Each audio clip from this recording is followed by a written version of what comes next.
Hello friends, this is me Debashis Sinha. একটু আড্ডা আপনাদের সাথে।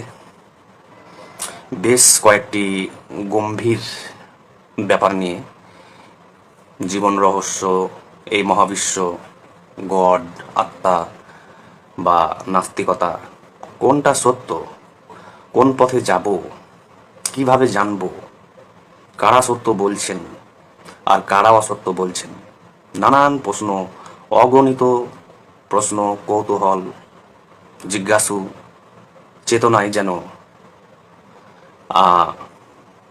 সমুদ্রের ঢেউয়ের মতো অনবরত আছড়ে পড়ছে সবার মনে। ধর্মগ্রন্থ কি সত্য? The first question arises, is a religious scripture true? ধর্মগ্রন্থ কি সত্য? অর্থাৎ ধর্মগ্রন্থে যা বলা হচ্ছে তা কি সত্য? আমি যে সত্যের সন্ধান পেয়েছি সে সত্য কিন্তু খুব অদ্ভুত।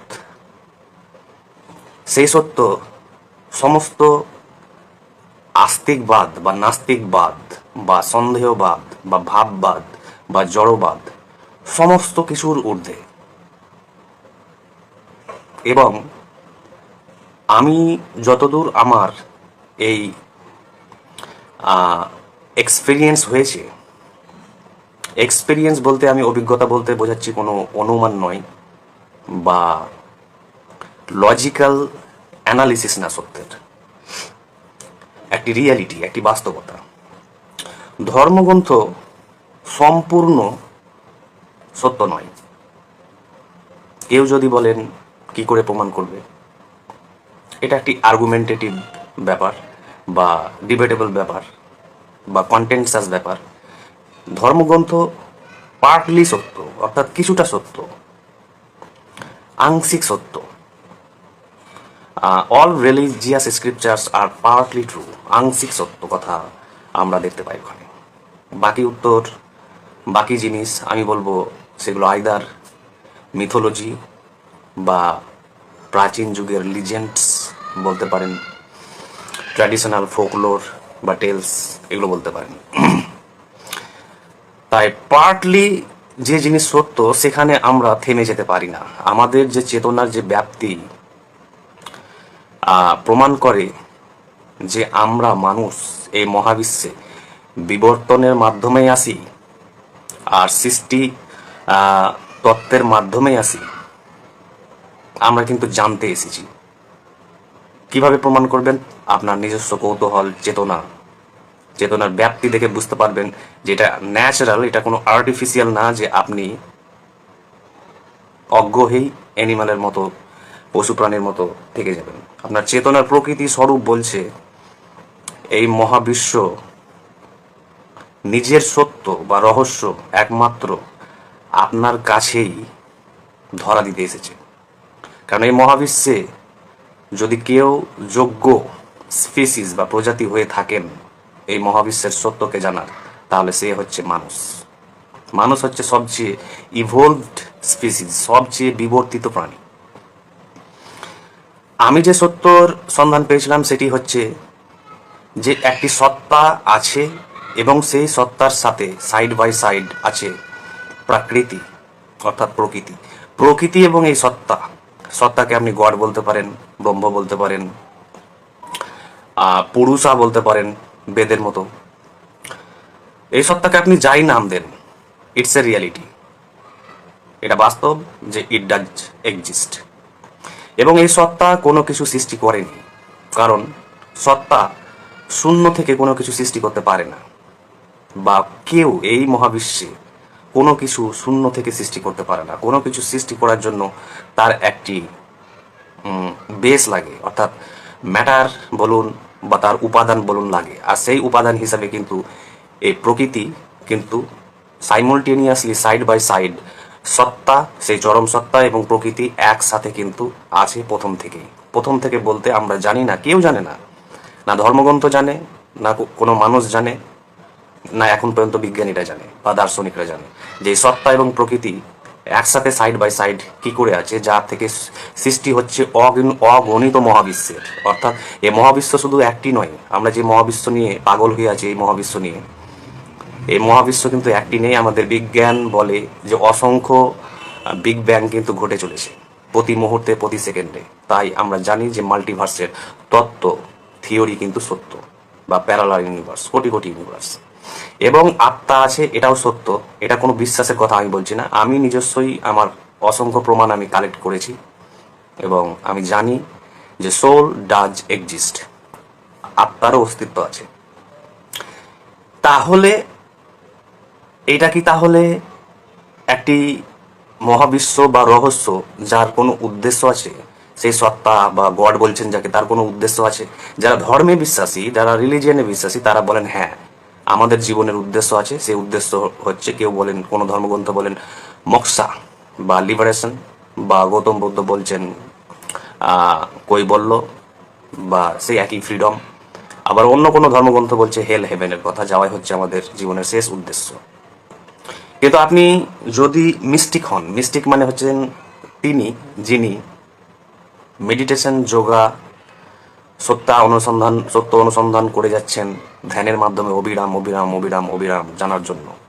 তিনি হচ্ছেন মিস্টিক, যার কোনো রিলিজিয়ান থাকে না, যার কোনো ধর্মগ্রন্থ থাকে না, যার কোনো গুরু বা প্রফেট বা মেসেঞ্জার থাকে না, সে একাই। তো আবার নাস্তিকরা বলছেন, নাস্তিকরা আমি বলতে বোঝাচ্ছি সাধারণ নাস্তিকদের কথা বলছি না। ধরুন যে যারা আজ নাস্তিক্যবাদ বা নাস্তিকবাদ, এথিইজম যারা প্রচার করছেন, ধরুন সোশ্যাল মিডিয়াতে বা টুকটাক বই লিখছেন, আমি সেই সব সাধারণ নাস্তিকদের কথা বলছি না। আমি দার্শনিক এবং বৈজ্ঞানিক নাস্তিকদের কথা বলছি, যারা বিজ্ঞানী। যেমন ধরুন দার্শনিক এবং ম্যাথমেটিশিয়ান আধুনিক যুগে সব থেকে বড় তিনি, এবং বিভৎস তার ইন্টেলেকচুয়াল পাওয়ার, এই যে ফিলোজফিক্যাল জিনিয়াস, তার নাম হচ্ছেন ধরুন বার্টন রাসেল। তিনি কিন্তু এই অসংখ্য প্রশ্ন করেছেন এবং শেষ পর্যন্ত ধরুন 90+ বেঁচেছিলেন। তিনি নাস্তিক হয়েই কাটিয়েছেন সারা জীবন, এবং তিনি একটি বইও লিখেছিলেন এই নাস্তিক সম্বন্ধে। তার সেই বইটির নাম হচ্ছে why I am not a Christian, আমি কেন খ্রিস্টান নই। তো তিনি বলেছিলেন যে, কোশ্চেন করেছিলেন প্রশ্ন, যে এই মহাবিশ্ব কি ব্লাইন্ড? ব্লাইন্ড মানে যে নেচার দেখছেন, প্রকৃতি দেখছেন, এরা কি আমাদের জানে আদৌ, বা না এটা একটা র্যান্ডম প্রসেস বা একটা অ্যাক্সিডেন্টাল ক্রিয়েশন, বা এমনি হচ্ছে যার কোনো পারপাস বা মিনিং নেই, যার কোনো অর্থ বা উদ্দেশ্য নেই। তিনি কিন্তু ঠিকই বলছেন, এ মহাবিশ্বের কোনো উদ্দেশ্য নেই। আপনি যদি, আমি যে সত্যের কথা বলছি, আপনি যদি এসেন্স বা সত্তা বা চরমতম সত্তা যাকে গড বলছেন, আপনি তাকে যদি ধরেও নেন এবং আত্মার অস্তিত্ব ধরেও নেন, তথাপি তার কোনো উদ্দেশ্য নেই। কারণ এই যে আত্মার মুক্তি বা আত্মার বহু বা পুনর্জন্ম যে ঘটে চলেছে আত্মার মুক্তির জন্য, তা কিন্তু ঘটে চলেছে অনন্তকাল ধরে। অনন্তকাল আত্মা যদি মুক্তি পায়, ধরুন অগণিত জন্ম মৃত্যুর পর, পুনর্জন্মের পর আত্মা যদি মুক্তি পায়, আত্মা বলছে পুনরায় ফিরে যায় আবার সেই সুপ্রিম সোর্সে, সেই চরম উৎসে কিন্তু ফিরে যায়, যেখান থেকে সে এসেছিল, সেখানে সে আবার বিলীন হয়ে যায়। কিন্তু এই ইউনিভার্স আবার সৃষ্টি হয়, শুধু এই ইউনিভার্সের কথা বলছি না, অসংখ্য ইউনিভার্স আবার সৃষ্টি হয়, যেটাকে আমরা বিজ্ঞানে বলি এক্সপ্যানশন থিওরি এবং বিগ ক্রাঞ্চ থিওরি। অর্থাৎ বেলুনের মতো ফুলে যাওয়া এই ইউনিভার্স আস্তে আস্তে বড় হচ্ছে, আবার আস্তে আস্তে যখন গ্র্যাভিটেশনাল কাজ করবে না, আস্তে আস্তে কমতে কমতে কমতে কমতে শূন্য, জিরো হয়ে যাবে, বিগ ব্যাং সেই পয়েন্ট অফ সিঙ্গুলারিটিতে এসে পৌঁছে যাবে। তাই আত্মার যে আসা এবং যাওয়া এবং পুনর্জন্ম এবং তার পাপ থেকে মুক্তি পাওয়া, পাপ বলতে বোঝায় আমাদের এখানে ধর্মীয় শব্দ, কিন্তু পাপ বলতে বোঝায় খারাপ কাজ। আত্মা সর্বদা মুক্তি পেতে চাই, এটা কিন্তু সত্য। এটা আমি ইনভেস্টিগেট করেছি স্পিরিচুয়ালি, মিস্টিক্যালি, সায়েন্টিফিক্যালি, ফিলোজফিক্যালি, এবং আমি দেখেছি এবং 100% আমি শিওর যে আত্মা মুক্তি চাইছে এই শরীর থেকে।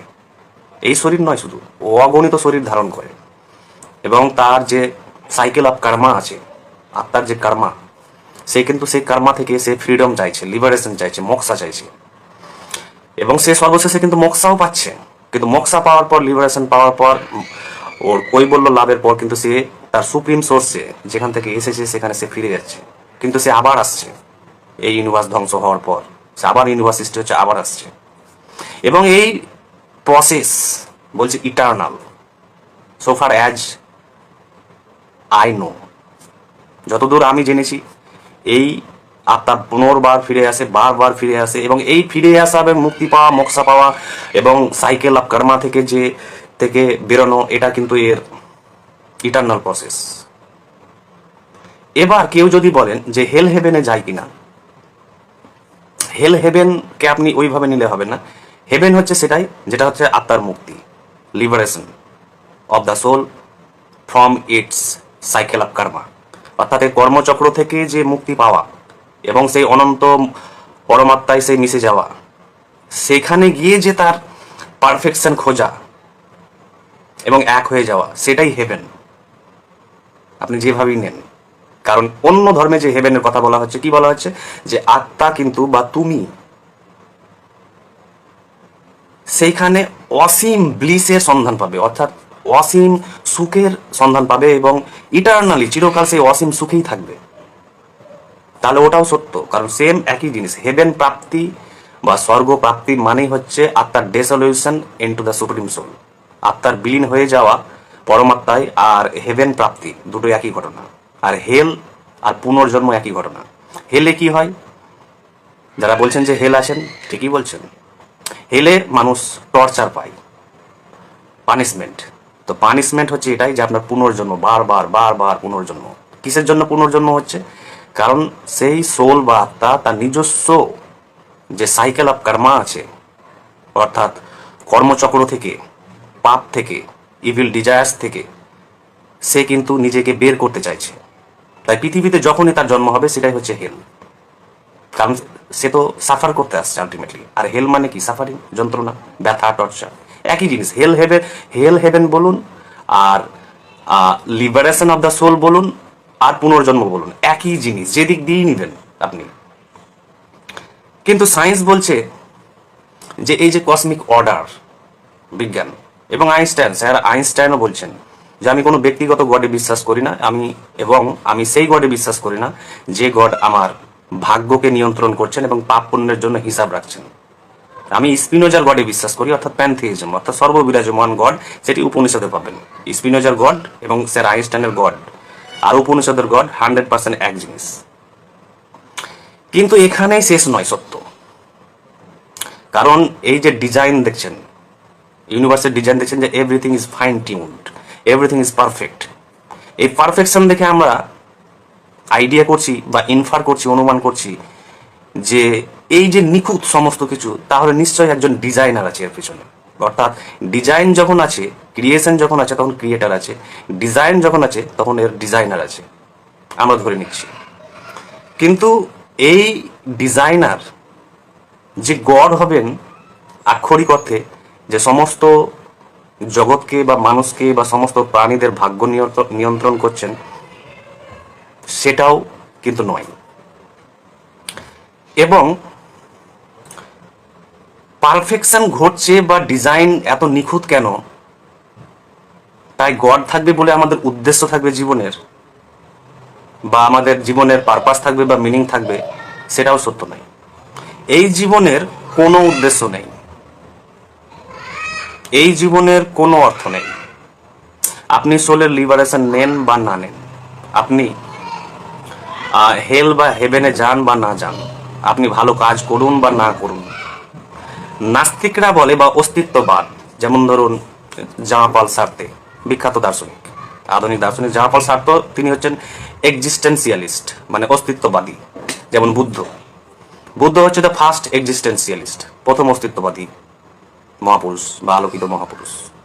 তিনি বলছেন যে এই জীবনের কোনো উদ্দেশ্য নেই, উদ্দেশ্য তোমাকে সৃষ্টি করতে হবে, বা অর্থ বা মানে বা পারপাস তোমাকে নিজে সৃষ্টি করতে হবে, এবং সেই পারপাস মিনিং অনুযায়ী তোমার জীবন অতিবাহিত করতে হবে। কেউ তোমাকে বলে দিতে পারবে না তোমার জীবনের উদ্দেশ্য কি, তোমার জীবনের অর্থ কি, বা আকাশে বাতাসে কোথাও লেখা নেই বা লুকিয়ে নেই তোমার জীবনের উদ্দেশ্য কি হওয়া উচিত বা কি হবে না। তোমাকে নিজে ঠিক করতে হবে তোমার উদ্দেশ্য কি হওয়া উচিত, সেটা তোমার ধর্মা অনুযায়ী, ধর্মা মানে তোমার প্রকৃতি অনুযায়ী, তোমার সাইকোলজিক্যাল ওরিয়েন্টেশন অনুযায়ী, তোমার প্যাশন অনুযায়ী, তোমার পোটেন্সিয়াল অনুযায়ী। তাই এই জীবন কে বা এই মহাবিশ্বকে নাস্তিকরা, বিশেষ করে বৈজ্ঞানিক নাস্তিকরা, যারা বিজ্ঞানী আছেন, স্যার আইনস্টাইনের মতো বিজ্ঞানীরা, তারাও ঠিক বলছেন, নাস্তিকরাও ঠিক বলছেন। আস্তিকরা যারা বলছেন, তারা অনেকটা ঠিক বলছেন, কিন্তু সম্পূর্ণটা নয়, কারণ সম্পূর্ণটা তারাও জানে না। এবং আস্তিকরা কিছুটা জানে, নাস্তিকরা কিছুটা জানে। যেমন ধরুন, ফর এক্সাম্পল একটা উদাহরণ দিই, যে ধর্মগ্রন্থ সব জানে না কেন, আর নাস্তিকরাও সব জানে না কেন? তাহলে আস্তিকও নয় এই জগৎ, এই জগৎ নাস্তিকও নয়। এই জগৎ বা এই সত্য, এই রহস্য আস্তিক ও নাস্তিকের অনেক ঊর্ধ্বে। এদের বোধের বা উপলব্ধির অনেক ঊর্ধ্বে বা বাইরে। একটা উদাহরণ নেওয়া যাক। যেমন ধরুন, গৌতম বুদ্ধ বলেছেন, বা আমাদের ইন্ডিক যে যতগুলো ধর্ম আছে, তারা বিশ্বাস করেন যে যেমন কর্ম তেমন ফল। অর্থাৎ সমস্ত যা কিছু তোমার সাথে হচ্ছে তার জন্য তুমি নিজেই দায়ী, আর অন্য কিছু কেউ নয়। অর্থাৎ your life is your own doing or making. You are the creator of your destiny, you are the maker of your destiny. As you sow you reap. যেমন কর্ম তেমন ফল, আমরা এটা বিশ্বাস করি। বিশ্বাস করি মানে আমরা তো প্র্যাকটিক্যালি দেখছি। এবং ধর্মগ্রন্থ বলছে, ইন্ডিক সমস্ত ধর্মগ্রন্থ, ভারতীয় সমস্ত ধর্মগ্রন্থ বলছে যে কর্মে বিশ্বাসী এরা। কর্ম, অর্থাৎ কর্ম যেমন হবে তোমার জীবন তেমন হবে। এবং এটাকে আমরা শাশ্বত সত্য হিসাবে মেনে নিয়েছি, কোনো রকম প্রশ্ন সন্দেহ না করে। এখানে হচ্ছে আমাদের বিগেস্ট মিস্টেক, এখানে হচ্ছে আমাদের সবচেয়ে বড় ভুল, যে যেমন কর্ম তেমন ফল নয়। তোমার সাথে যা ঘটছে তার জন্য সম্পূর্ণ তুমি দায়ী নও। এবং অন্য ধর্মগ্রন্থগুলো ধরুন, বিদেশি যেগুলো ফরেন রিলিজিয়ন আছে, তারা বলছেন যে আমাদের জীবন গড আগে থেকেই পূর্ব নির্ধারিত করে রেখেছে, অর্থাৎ প্রিডেস্টিনেশন। উই আর প্রিডেস্টিনড, অর্থাৎ গড আমাদের ভাগ্য আগে থেকেই নির্ধারণ করেছেন। এটা বলছে বিদেশি ধর্মগ্রন্থ। ভারতীয় ধর্মটা বলছে যে সমস্ত কিছুই কর্ম। কিন্তু আমি সত্য বিশ্লেষণ করে দেখেছি, অনুভব করেছি, এক্সপেরিমেন্ট করেছি, টেস্ট করেছি, মূল্যায়ন করেছি, দেখেছি এই দুটো কথা। একজন বলছে সমস্ত কিছু কর্ম, সেও ঠিক বলছে না। আর একজন যে বলছে যে প্রিডেস্টিনড, পূর্ব নির্ধারিত, সেও ঠিক বলছে না। তাহলে সত্য কি? সত্য এরও ঊর্ধ্বে, অর্থাৎ কর্মফল এবং পূর্ব নির্ধারণ তারও অনেক অনেক ঊর্ধ্বে সত্য। কিন্তু আমাদের সমস্যা কি? আমরা we are blind followers of religion. আমরা হচ্ছি ধর্মের অন্ধ অনুগামী। অবশ্যই ধর্ম আপনাকে কিছুটা সাহায্য করে, আপনি সান্ত্বনা পান, আপনি কমফোর্ট পান, বিপদে আপনার কিছুটা কারেজ বাড়ে। এগুলো কোলাটারাল বেনিফিটস, পারিপার্শ্বিক ধরুন লাভ। এই লাভে কি হবে? এর থেকে আমাদের যে কৃষ্ণমূর্তি বলতেন, মানে ইন্ডিয়ান ফিলোজফার প্লাস গুরু, যে তুমি ধ্যান করে যে 8 ঘন্টা ধ্যান করে যে আরাম পাচ্ছ বা সান্ত্বনা পাচ্ছ, তার চাইতে একটা সিগারেট খেয়ে নাও, ওর চাইতে আরো বেশি আরাম পাবে। কারণ তিনি ব্যঙ্গ করতেন কেন? কারণ তিনি সত্য জানতেন, যেগুলো সত্য নয়। ধ্যান সত্য নয় এর কথা আসছে না, তোমার যে কমফোর্ট নেওয়া, প্রেয়ার থেকে ধরুন, প্রার্থনা থেকে বা ধ্যান থেকে যে তুমি ক্ষণস্থায়ী সুখ নিচ্ছ, এতে কিছু যায় আসে না। তোমাকে সত্য খুঁজতে হবে, আরো হায়ার লেভেলে যেতে হবে। তো তাহলে কর্মফলও সত্য নয়, পূর্ব নির্ধারিত জীবনও সত্য নয়। সত্য কি? চলুন একটু ইনভেস্টিগেট করি, একটু তদন্ত করে দেখি। বলছে যদি কর্মফলের জন্যই আমার জীবন এরকম হয়, ভারতীয় যে ধর্মগ্রন্থ কর্মফলে বিশ্বাসী সমস্ত কিছুতে, যদি আমার জীবন কর্মফলই হয়, আমারই লেখা হয় জীবন, আমি যদি আমার ডিসিশনের ফলে আমার এই জীবন, তাহলে ধরুন আপনি গাড়ি চালাচ্ছেন এবং পেছন দিক থেকে আর একটা গাড়ি আপনাকে অ্যাক্সিডেন্ট করে দিল, ঠুকে দিল, ধাক্কা দিয়ে দিল, আপনি মারা গেলেন। তাহলে আপনার কর্মফল মানে কি? ফ্রি উইলের কথা বলে তারা, অর্থাৎ স্বাধীন ইচ্ছে আছে আপনার। আপনি এখন মনে করলে আমার প্রোগ্রাম শুনতে পারেন, মনে না করলে না শুনতে পারেন। মনে করলে আপনি বেড়াতে যেতে পারেন, মনে করলে না বেড়াতে যেতে পারেন। মনে করলে আপনি যা খুশি করতে পারেন, এটাকেই বলা হয় ফ্রি উইল। আর free will is directly associated with karma. কর্মের সঙ্গে জড়িয়ে আছে সরাসরি হচ্ছে আমাদের স্বাধীন ইচ্ছে। যে আমাদের স্বাধীন ইচ্ছে আছে বলেই তো আমরা বিভিন্ন জায়গায় ঘুরে বেড়াচ্ছি, কখনো অ্যাকসেপ্ট করছি, কখনো রিজেক্ট করছি। আপনার যদি ফ্রি উইলই থাকে, আপনার যদি স্বাধীন ইচ্ছেই থাকে, তাহলে গাড়ি চালানোর সময় পেছন দিক থেকে যে ধাক্কা মারলো আপনাকে, আর যার ফলে আপনি দুর্ঘটনায় মারা গেলেন, তার জন্য তো আপনি দায়ী নন, সে ব্যক্তিটা দায়ী ছিল। তাহলে সেটা তো আমার কর্মফল নয়।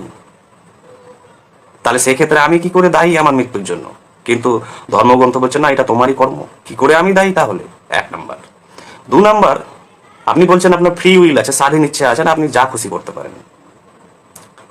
তাহলে দেখা যাক, সমুদ্রে ধরুন বিশাল বিশাল ঢেউ উঠছে, ধরুন tidal waves, huge huge waves, ঢেউ। সেই ঢেউয়ের বিরুদ্ধে সাঁতার কেটে আপনি কি সমুদ্র পার হতে পারবেন? না, কারণ আপনার ক্যাপাসিটি সেখানে limited. As a human being, মানুষ হিসাবে আপনার কিন্তু সেই ক্ষমতা কিন্তু সীমাবদ্ধ। অর্থাৎ your free will is limited. In that case, সেই ক্ষেত্রে আপনার যে স্বাধীন ইচ্ছে থাকা সত্ত্বেও আপনি সমুদ্র পার হতে পারছেন না, কারণ আপনার ক্যাপাসিটি বা পোটেন্সিয়াল বা স্কিল কিন্তু লিমিটেড সমুদ্রের ঢেউয়ের তুলনায় বা এগেনস্টে। আরেকটি উদাহরণ নেওয়া যাক, ধরুন আপনার ফ্রি উইল আছে এবং আপনি বলছেন যে যেমন কর্ম তেমন ফল। আপনি তাহলে দেখান ফ্রি উইল যদি থাকে আপনার, সারা ভারতবর্ষ এক নিঃশ্বাসে বা এক প্রচেষ্টাতে পুরো ভারতবর্ষকে ম্যারাথন রানের মতো দৌড়ে দেখান, পারছেন না, কারণ এটা সম্ভব নয়, কারণ আপনার capacity limited as a human being, আর আপনার ফ্রি উইলও লিমিটেড। তো দেখছেন যে অ্যাক্সিডেন্টাল ব্যাপারে, কিছু ন্যাচারাল ফোর্সেসের ব্যাপারে আপনার ফ্রি উইল লিমিটেড। এবার দেখা গেল যে যে ফিজিক্যাল যে ফোর্সেস, অর্থাৎ ফিজিক্সের বিজ্ঞানের যে 4টি force, electromagnetic force, week force, strong force এবং গ্র্যাভিটি, এই যে 4টি ফোর্স আমাদের সমস্ত অস্তিত্বকে ধরে রেখেছে বা বাঁচিয়ে রেখেছে, আপনি এর বাইরে হয়ে দেখান বা বেঁচে দেখান, পারবেন না। তাহলে আপনার ফ্রি উইল কোথায়? তাহলে আপনার স্বাধীন ইচ্ছে কোথায়? আবার দেখা যেতে পারে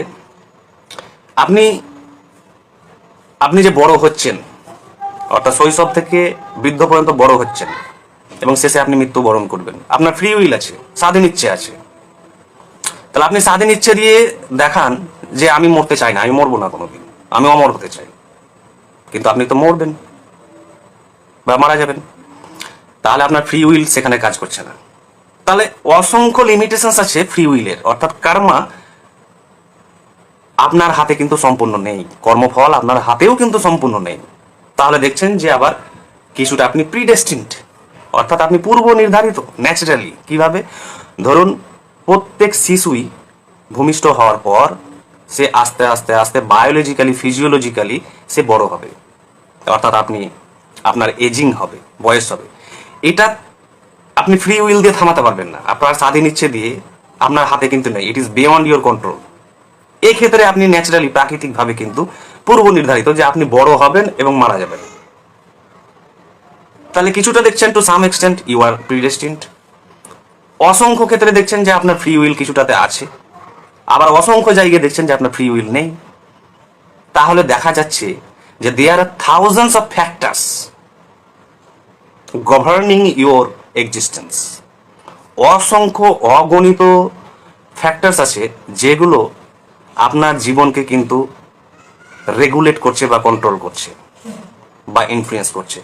তো neither free will is completely responsible for your for what ever is happening to your life, neither predestination alone is completely responsible for whatever is happening to your life. না পূর্ব নির্ধারিত জীবন আপনারকে বেঁধে রেখেছে সম্পূর্ণ, না ফ্রি উইল স্বাধীন ইচ্ছা বা কর্মফল আপনারকে সম্পূর্ণ পরিচালিত করছে। তো দেখছেন যে অগণিত factors together are governing your existence, আপনার অস্তিত্বকে, আপনার জীবনকে কিন্তু অসংখ্য জিনিস কিন্তু নিয়ন্ত্রণ করছে। তাহলে কই আমার কাছে কর্মফল যদি আমার হাতে থাকতো, যেমন গৌতম বুদ্ধ বলছেন ধরুন, বা ভারতীয় রিলিজিয়ান বলছেন ধরুন অসংখ্য, যে আপনার যেমন কর্ম তেমন ফল, কই আমার হাতে তো কর্মফল সম্পূর্ণ নেই। তাহলে how can I be held accountable for what is happening to me? তাহলে আপনি আমাকে কিভাবে বলতে পারেন, বা শাস্ত্র আমাকে কিভাবে বলতে পারে যে আমি দায়ী আমার কর্মের জন্য, যেখানে সমস্ত সিচুয়েশন ফ্যাক্টরস আমার হাতে নেই? ধরুন আপনি একজন ডিএম বা অ্যাডমিনিস্ট্রেটর, আপনি একটি মব বা আউটরেজিয়াস ক্রাউডকে নিয়ন্ত্রণ করতে গেলেন, একটি বিক্ষিপ্ত জনতাকে নিয়ন্ত্রণ করতে গেলেন প্ল্যান করে, ফ্রি উইল নিয়ে। আপনার উইল ছিল কি, ইচ্ছা যে এটা আমি কন্ট্রোল করব, কিন্তু গিয়ে দেখলেন কন্ট্রোল করতে পারলেন না, কারণ মব, যে বিক্ষিপ্ত জনতা, উন্মুক্ত জনতা, তারও প্ল্যান নিয়ে এসছে। তাহলে তাদের উইল এবং আপনার উইল ক্ল্যাশ করে গেল। তাহলে আপনার যে ফ্রি উইল ছিল যে আমি এদেরকে শান্ত করে দিব, কন্টেন করব, পারলেন না। তাহলে কই আপনার হাতে তো ফ্রি উইল নেই, আপনার হাতে তো স্বাধীন ইচ্ছেও নেই সম্পূর্ণ। তাহলে there are thousands of things happening to your life which are not under your control. অসংখ্য জিনিস আছে যেগুলো আপনার নিয়ন্ত্রণে নেই। তাই কর্মফল সত্য নয়, কিন্তু আপনার ফ্রি উইল আছে। এই ফ্রি উইলের মাধ্যমে আপনি অনেক কিছুকে চেঞ্জ করতে পারেন, কিন্তু সেটা লিমিটেড। তেমনি অন দ্য আদার হ্যান্ড আপনার প্রিডেস্টিনেশন আছে, বাট পার্টলি, সেটা হচ্ছে ন্যাচারাল, যেটা ফিজিওলজিক্যাল, যে আপনার গ্রোথ হবে, বড় হবে, হবেন, আপনার সেল তৈরি হবে, আপনার নিউরন তৈরি হবে, এগুলো আপনার কিন্তু কন্ট্রোলে নেই, এগুলো ন্যাচারাল, এগুলো ন্যাচারালি গ্রো হবে।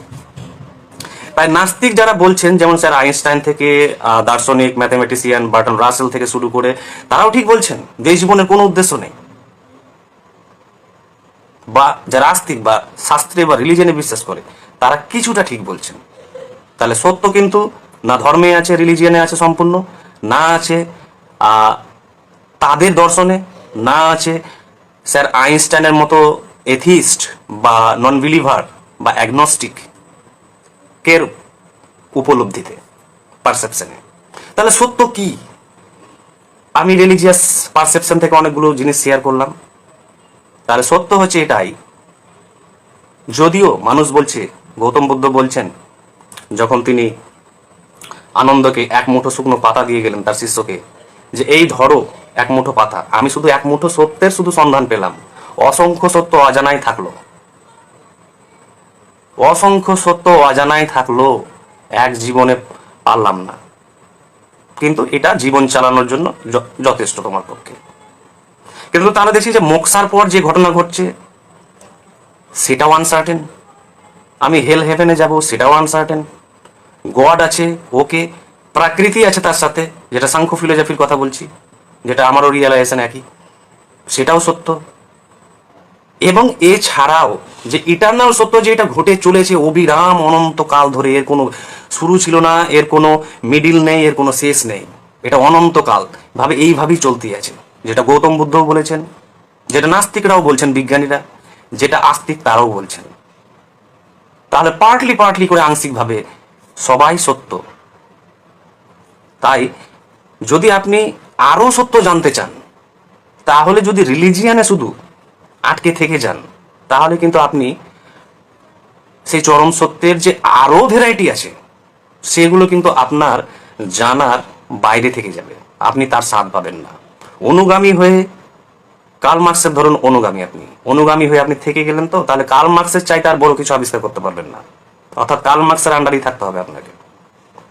বা অন্য কোনো মহাপুরুষকে আপনি ফলো করছেন, উনি যা বুঝেছেন সেই সত্য নিয়ে আপনাকে স্যাটিসফাইড থাকতে হবে, বা ঋষিরা যা বুঝেছেন সেই সত্য নিয়েই স্যাটিসফাইড থাকতে হবে। তাহলে আমার রিলিজিয়ান বা সত্য অনুসন্ধান বা এক্সপ্লোরেশনের আমার মানে কি? নিউটন যা আবিষ্কার করেছে তাকে যদি আমি চিরকাল ফলো করে থেকেই যাই, তাহলে নিউটনের বাইরে যে স্যার আইনস্টাইন রিলেটিভিটি আবিষ্কার করেছিলেন সেটা তো সম্ভব ছিল না। তাই আমার উপলব্ধি সেটা হচ্ছে, কোথাও ফিক্স থাকবেন না, ধর্মগ্রন্থ জানুন, সবই জানুন, কিন্তু transcend them, go beyond them and cross all limits, সমস্ত বাধাকে অতিক্রম করে এগিয়ে যান সত্য অনুসন্ধানের পথে। আর সত্য অনুসন্ধান সেই পাবে যে ডগম্যাটিক নয়, যে বদ্ধ নয়, যে এটাই সত্য, আমার ধর্মের গ্রন্থে যা বলেছে এই সত্য, তাহলে তুমি সেটাই পাবে, আর তার বেশি পাবে না যেটা তার আগে পেয়েছে। তাহলে লাভ কি হলো আমার এই অস্তিত্বের, যে সে যা পেয়েছে সেটা নিয়েই আমি থেকে গেলাম। কিন্তু আমার জন্ম এই কারণেই, আমার চেতনার ব্যাপ্তি এই কারণেই যে আমি কিছু ডিফারেন্ট সত্যের আবিষ্কার করব। কারণ এই জগৎ কোনো একজন ব্যক্তির জন্য আসেনি, এই মহাবিশ্ব, এই সত্তা, এই প্রকৃতি কোনো একজন লোককে বা কোনো 10 জন লোককে বাছাই করেননি যে এরা আমাদের প্রতিনিধি, এদের কথা শোনো বা শোনো না। এই মহাবিশ্ব, এই সত্তা, এই প্রকৃতি কাউকে চেনে না, ও ব্লাইন্ড, কাউকে চেনে না। সেহেতু কোনো লোক বিশেষ নয় আর কোনো লোক গুরুত্বহীন নয়, কেউ স্পেশাল নয়, কেউ আনইম্পর্টেন্ট নয়, সবাই সমান, এবং প্রত্যেকের has the right to access the truth, প্রত্যেকের ক্ষমতা আছে সেই সত্যকে জানার। তাই কারো সত্য আবিষ্কার হয়েছে এবং সেখানে আমি গণ্ডিতে থেকে গেলাম, ঘুরপাক কেটে কেটে সারা লাইফ কেটে গেল একটা বিশ্বাস নিয়ে, সেটা আমি বলবো আমার যে চেতনার যে ব্যাপ্তির প্রকৃতির বিরুদ্ধে। কারণ আমার চেতনার ব্যাপ্তি বলছে, প্রকৃতি বলছে গো বিয়ন্ড হিম, তাকে ছাড়িয়ে কিছু আবিষ্কার করো। That is true mystical exploration of the truth. এটাই হচ্ছে প্রকৃত আধ্যাত্মিক অন্বেষণ। Thank you.